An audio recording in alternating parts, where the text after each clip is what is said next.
दुनिया जहां कोरोना से जंग लड़ रही है, वहीं इमरान खान ने जंग से पहले ही कोरोना के सामने घुटने टेक दिए कि अगर कोरोना से बहुत हो गया। दिन प्रतिदिन कोरोना कोरोना कोरोना सुन के साला माथा खराब हो गया है मेरा। चुपचाप टीवी देखने तो साले काट डालूंगा। दुनिया जहां कोरोना से जंग लड़ रही है, वहीं इमरान खान ने जंग से पहले ही कोरोना के सामने घुटने टेक दिए कि अगर कोरोना से बहुत हो गया। दिन प्रतिदिन कोरोना कोरोना कोरोना सुन के साला माथा खराब हो गया है मेरा। चुपचाप टीवी देखने तो साले काट डालूंगा।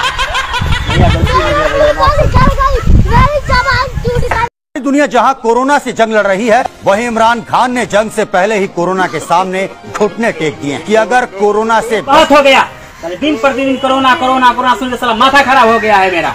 चुपचाप टीवी देखने तो साले काट डालूंगा। दुनिया जहां कोरोना से जंग लड़ रही है, वहीं इमरान खान ने जंग से पहले ही कोरोना के सामने घुटने टेक दिए कि अगर कोरोना से बहुत हो गया। दिन प्रतिदिन कोरोना कोरोना कोरोना सुन के साला माथा खराब हो गया है मेरा। चुपचाप टीवी देखने तो साले काट डालूंगा।